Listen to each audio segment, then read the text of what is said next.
बिस्मिल्लाहिर्रहमानिर्रहीम। अस्सलाम वालेकुम मेरे प्यारे दोस्तों। आज मैं आपके साथ विंटर स्पेशल पेशावर की मशहूर मटका रबड़ी मलाई खीर की रेसिपी शेयर करने लगी हूँ। इंशाल्लाह कोई जज भी नहीं कर पाएगा ये खीर है कि आइसक्रीम है। इतना इसका मज़े का फ्लेवर होगा। आप इसको मुख्तलिफ फेस्टिवल पे बना के ट्राई कर सकते हैं। जैसे कि रजब का महीना है, रजब में बनाएं, आप इसको शब बरात पे बनाएं या रमज़ान में या ईद पे। इंशाल्लाह ये आपको बहुत ज़्यादा पसंद आएगी। बिल्कुल इसका टेक्सचर दानेदार होगा और इसका फ्लेवर इतना ज़बरदस्त होगा जैसे कि खोया होता है। जब आप इसको एक दफ़ा बनाएँगे इंशाल्लाह आप इसको बार-बार बनाने पर मजबूर हो जाएँगे।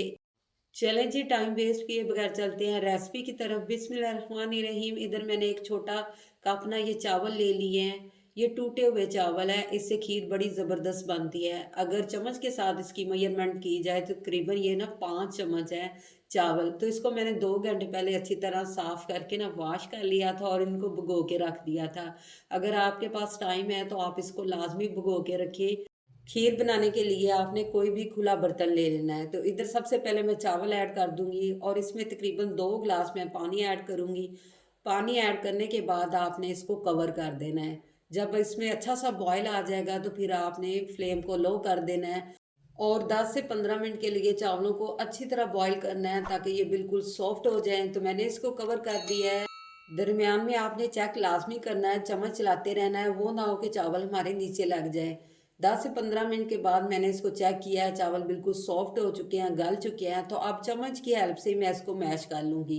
ईज़िली चावल चम्मच की हेल्प से मैश हो जाएँगे, लेकिन इस पॉइंट पे अगर फिर भी आपको टफ़ लग रहा है तो आप इधर मैशर भी यूज़ कर सकते हैं। मैशर से आप इसको अच्छी तरह मैश कर सकते हैं। ये खीर घंटों में नहीं मिनटों में बनेगी और बहुत ज़्यादा टेस्टी भी। मैंने इधर मैशर भी ले लिया है तो मैंने कहा मैशर से भी इसको अच्छी तरह मैश कर लेते हैं। 1 से 2 मिनट लगेंगे, चावल हमारे बिल्कुल मैश हो जाएँगे। इधर आपने एक बात का ख़्याल रखना है कि इसको ब्लेंडर में डाल के आपने ब्लेंड नहीं करना, इसका बिल्कुल फ़ाइन पेस्ट नहीं हमने बनाना, बल्कि मैशर से आपने मैश करना है। इसका पेस्ट बिल्कुल दानेदार होना चाहिए। अगर पेस्ट दानेदार हुआ तो आपकी खीर कमाल की बनेगी। ये देखिए मैंने आपको चेक करवाई, बिल्कुल दानेदार है। तो इधर मैं खुला दूध ले रही हूँ, फुल ऑफ क्रीम। तकरीबन मैंने ये ना 1.5 लीटर दूध लिया है।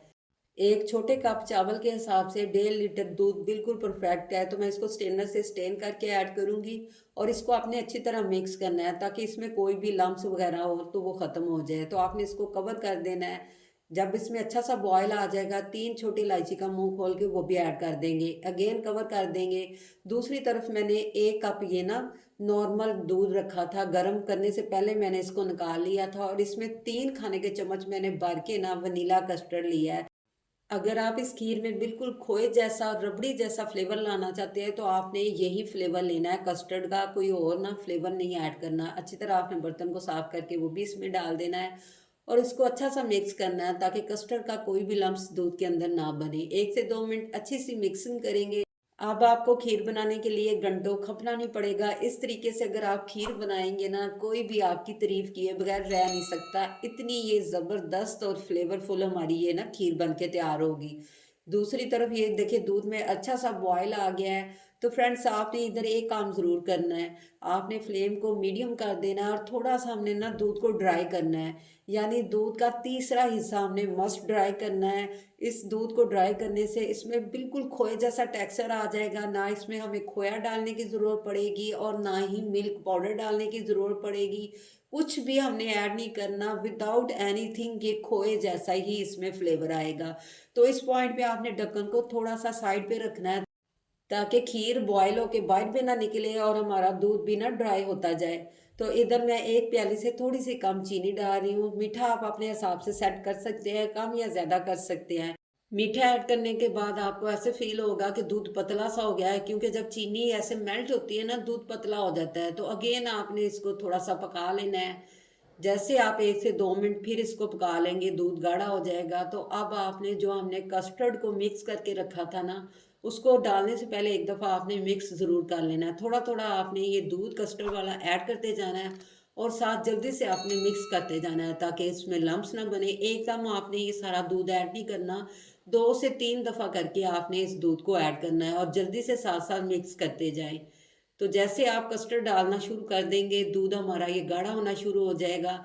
लेकिन आपने इसको फ़ौरन उतारना नहीं है, बल्कि 5 मिनट आपने इसको ना मीडियम फ्लेम पे पकाना है, ताकि जो कस्टर्ड का कच्चापन है वो ख़त्म हो जाए और हमारी खीर बिल्कुल परफेक्ट तैयार हो जाए। तो साथ-साथ आपने मिक्स करते जाना है। इस पॉइंट पे खीर हमारी नीचे लगना भी शुरू हो जाएगी। आपने बिल्कुल भी एहतियाती नहीं करनी, बल्कि ऊपर खड़े रहना है और इसको साथ-साथ मिक्स करते जाना है।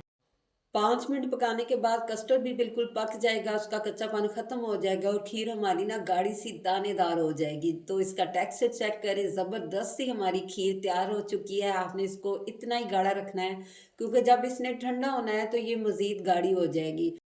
देखिए हमारी खीर का टेक्सचर कितना ज़बरदस्त दानेदार सा है और इसका कलर चेक करें और इसका फ्लेवर बिल्कुल खोए जैसा है। जब आप इस खीर को बना के सबको खिलाएँगे, इंशाल्लाह सारे आपके दीवाने हो जाएँगे। इस पॉइंट पे अगर आप चाहते हैं कि आपकी खीर में बिल्कुल बाजार जैसा फ्लेवर आए, तो इधर आपने केवड़ा एसेंस ले लेना है और 2 से 3 ड्रॉप जस्ट आपने ऐड करने हैं, ज़्यादा ऐड नहीं करने। इससे इसका फ्लेवर ना खीर का कड़वा भी हो सकता है। तो इससे बड़ी अच्छी सी एक मीठी सी जो चीज़ों में खुशबू आएगी ना, जैसे फलूदा है या खोया, उस तरह की खुशबू आएगी। उसके बाद आपके जो भी फेवरेट ड्राई फ्रूट हैं वो आपने ऐड कर लेने हैं। मैंने इधर थोड़े से बादाम को कट करके वो ऐड कर दिया। जो भी आपको पसंद है, काजू, जो भी चीज़ ना वो आप इसमें ऐड कर सकते हैं। तो अब मैं इसको डिश आउट करूँगी। प्यारे से मटके के अंदर हम इसको डिश आउट करेंगे। माशाल्लाह, माशाल्लाह आप इसका टेक्सचर चेक करें, देख के मेरा तो दिल खुश हो गया। मैं इसको मटके में सर्व करूँगी, आप इसको किसी भी बर्तन में सर्व कर सकते हैं। जैसे कि रजब चल रहा है, तो रजब में बना के आप इसको बच्चों में बाँटें, इंशाल्लाह ये सबको बहुत ज़्यादा पसंद आएगी। इसी पॉइंट पे आपसे रिक्वेस्ट है, अगर आज की आपको रजब स्पेशल मटका खोया मलाई खीर ज़रा सी भी पसंद आई हो, तो आप मेरे चैनल को सब्सक्राइब कर दें, मेरी वीडियो को लाइक कर दें, फ्रेंड और फैमिली मेंबर में शेयर कर दें और बेल आइकन को ज़रूर प्रेस कर लें, ताकि हर न्यू वीडियो का नोटिफिकेशन सबसे पहले आप तक पहुँच सके। अब मैं इसको गार्निश कर लूँगी क्रश बादाम से। कुछ बादाम को मैंने भिगो के रखा था, वो छील के वो भी इसके ऊपर मैं ना स्प्रेड कर दूँगी और चांदी के वर्क से इसको डेकोरेट कर लूँगी। तो चेक करें इसकी फाइनल लुक, देख के मुँह में पानी आ रहा है ना, तो आपने मेरे कहने पे एक दफ़ा इसको मस्ट ट्राई करना है। इंशाल्लाह ये आपको बहुत ज़्यादा पसंद आने वाली है। और इसके साथ ही मैं आपको कहूँगी कि वीडियो को लाइक ज़रूर कर दिया करें, लाइक देने में आप कंजूसी करते हैं। और जो बहन भाई मेरी रेमेडीज़ देखते हैं, आपने बिल्कुल परेशान नहीं होना। आपकी प्यारी बहना रेसिपी के साथ इंशाल्लाह रेमेडी भी शेयर करती रहेगी। आप वीडियो को देख लेते हैं लेकिन लाइक करना भूल जाते हैं। आपका एक प्यारा सा लाइक और छोटू सा कमेंट हमारे लिए बहुत ज़्यादा वैल्यूएबल होता है। हमारा हौसला डबल से ट्रिपल हो जाता है। हमारी ट्राई होती है नेक्स्ट टाइम भी हम आपके लिए अच्छी-अच्छी रेसिपी और रेमेडी शेयर करें। तो देखिए जी इसकी फाइनल लुक, जल्दी से आप इसको ट्राई कीजिए और मुझे इजाज़त दीजिए। इंशाल्लाह मिलते हैं नेक्स्ट अच्छी सी रेसिपी या रेमेडी के साथ। अल्लाह हाफ़िज़।